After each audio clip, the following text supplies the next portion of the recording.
Assalamualaikum warahmatullahi wabarakatuh.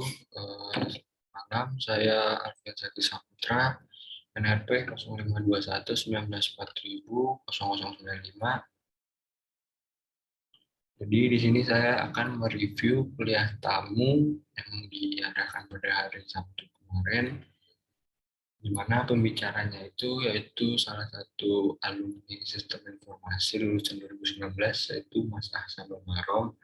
Sekarang beliau bekerja sebagai asisten manajer di bagian analitis dan data engineering PT Bank Mandiri. Oke, langsung saja. Jadi di sini kuliah tamu ini membahas topik tentang data ya, data dalam dunia perbankan.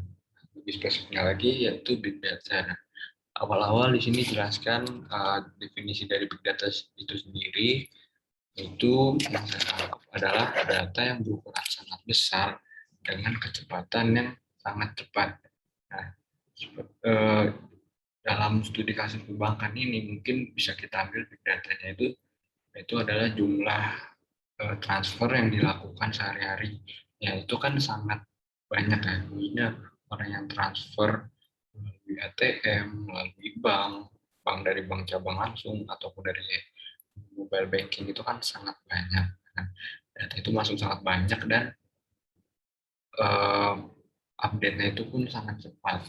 Nah, itu bisa dikategorikan sebagai big data yang merupakan salah satu big data di bidang perbankan. Nah, lalu di sini big data ini bisa dimanfaatkan lebih lanjut, namun harus dianalisis terlebih dahulu. Karena analisis ini nanti dapat uh, digunakan untuk keperluan pengambilan keputusan atau bisa bisa kita sebut sebagai decision support system yang mungkin lalu juga nanti bisa berdampak pada strategi bisnis dan juga nanti ke prediksi bisnis. Dijelaskan juga karakteristik dari big data, yaitu ini sudah umum ya kan, yaitu 5 V ya. Nah, yang pertama itu ada volume. Dimana volume ini itu bukan big data, ini merupakan volume yang sangat besar gitu. Data ini tuh jumlahnya tuh sangat besar. Jadi kita bisa bayangkan ya, yang tadi saya katakan bahwa transfer per hari itu bisa sangat banyak ya, mungkin bisa mencapai lebih dari 1.000 transaksi transfer itu hanya untuk satu bank. Nah, lalu yang kedua itu adalah velocity, di mana velocity big data ini diupdate sangat cepat. Nah, kita tahu ya dalam uh, mobile banking kita dan di kasus perbankan ini kita bisa mengakses info saldo kita yang selalu terupdate. Lalu juga ada fitur lain yaitu mutasi rekening, di mana kita bisa tahu uh, transaksi yang terjadi dalam yang menggunakan akun bank kita, apa transaksi keluar atau masuk. Nah itu kan uh, bayangkan itu dia menyimpan database di dalam satu data yang sangat besar, namun juga ketika orang membutuhkannya itu harus diberikan atau di-provide dalam waktu yang sangat singkat. Lalu yang ketiga itu adalah variety ya, variety atau jenis data. Nah, big data ini itu terdiri dari beragam jenis data, bisa dari teks, gambar, ataupun audio, ataupun video. Dan ini merupakan challenge tersendiri untuk bisa menganalisis big data ini bagaimana dari beragam jenis data dan itu banyak, itu bisa kita gunakan untuk keperluan bisnis. Nah, lalu yang keempat, V yang keempat adalah value. Mana value ini berarti seberapa bernilainya atau bermaknanya data ini untuk keperluan analisis kita. Jadi contohkan pada kuliah tamu ini terdapat yaitu segmentasi customer ya. Nah, jadi ada beberapa data nih sekiranya tepat untuk mengelompokkan customer itu kita menggunakan data yang mana saja. apakah data ini relevan ataupun data ini kurang relevan. Nah, itu merupakan uh, value dari big data sendiri. Nah, lalu veracity. Nah, veracity ini lebih kepada data source-nya sendiri ya. Dari mana kita dapat data itu, apakah data itu bisa terpercaya atau akurat.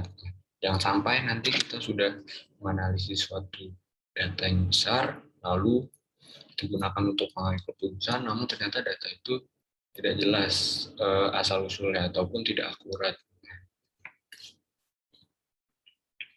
Setelah itu dijelaskan juga, nah, jadi di sini kan saya bilang, saya katakan tadi bahwa big data ini dianalisis uh, untuk mencapai keperluan suatu bisnis. Nah, pada studi kasus ini untuk Bank Mandiri sendiri ini dia menganalisis big data dengan tujuan yaitu mengincrease revenue atau pemasukan dan mengurangi cost. Seperti itu. Adapun step-step analisis yang dilakukan PT Bank Mandiri itu yang pertama ada deskriptif. Nah, di sini deskriptif itu bisa kita simpelnya itu adalah apa yang terjadi. Nah, deskriptif ini gampangnya seperti dashboard data ya. Jadi pada kuliah tahun kemarin tuh disuguhkan beberapa dashboard data tentang kenaikan register user, lalu transfer amount-nya ya kan. Nah, itu hanya sebatas visualisasi data. Apa yang terjadi dari data mungkin dari kurun waktu tahun kemarin hingga sekarang.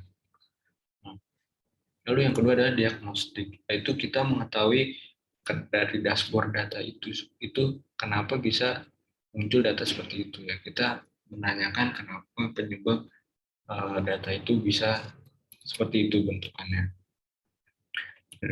Pada kuliah tamu yang lalu itu studi kasusnya itu ditunjukkan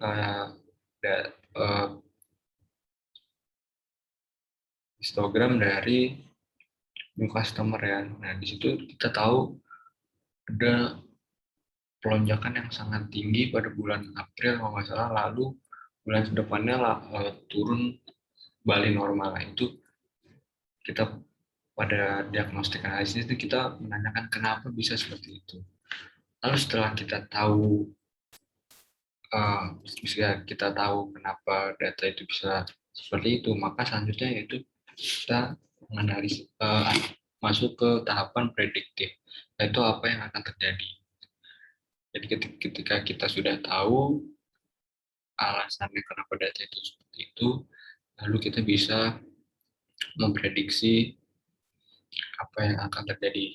Mungkin kalau misalkan saya nangkapnya itu jika dalam perbankan, misalkan kan ada segmentasi customer, lalu dapatkan bahwa oh ternyata Bank Mandiri ini cocok untuk pegawai BUMN. Nah, namun yang dimana pasar itu orang-orang tua gitu. Nah, mungkin nanti dari situ dia bisa memprediksi oh nanti berarti untuk bikin suatu fitur mungkin yang harus lebih mudah atau lebih simpel karena pengguna mereka yaitu orang dewasa, orang-orang tua gitu. Lalu setelah kita memprediksi, lalu langkah selanjutnya itu preskriptif, dimana apa yang kita dari hasil prediksi tersebut. Nah, jadi setelah kita Bank Mandiri tahu tuh bahwa target marketnya itu kebanyakan orang tua, maka dia membuat suatu berdampak nantinya pada misalkan uh, kemudahan atau simpel pada aplikasi mobile bankingnya gitu. Itulah tidak perlu lengkap, yang penting simpel. Bisa seperti itu. Lalu yang terakhir adalah kognitif, di mana ini merupakan udah sangat challenging yang bisa dikatakan. Jadi dari analisis data itu mungkin dia bisa mengambil keputusan sendiri atau bisa decision support system yang fully automated gitu. Jadi datanya tuh benar-benar disusun sedemikian rupa sehingga nanti jika ditemukan kondisi seperti ini maka nanti otomatis mengambil keputusan yang seperti ini. Mungkin seperti itu. Nah, lalu diberitahu juga tentang good analysis ya. Jadi di sini diberikan suatu gambaran apa sih yang membuat sebuah analisis itu menjadi baik. Baik di sini yaitu bisa membantu mempermudah tujuan bisnis. Jadi saya di sini beranggapan bahwa sebelum menganalisis kita harus tahu tujuan kita menganalisis suatu data itu buat apa. Nanti dari situ setelah kita mengetahui tujuannya, maka kita harus tahu, harus menyesuaikan tools apa saja yang tepat. Gitu. Dan tools apa saja yang tepat. Nah, tools ini tidak hanya sekadar aplikasinya, mungkin dari persiapan datanya, mungkin dari data apa saja yang kita pilih, lalu nanti memilih apakah data ini relevan untuk tujuan kepentingan analisisnya atau tidak, lalu source datanya, kan? Terus nanti bagaimana kita menganalisisnya seperti itu. Sekian review kuliah tamu, kurang lebihnya mohon maaf. Terima kasih.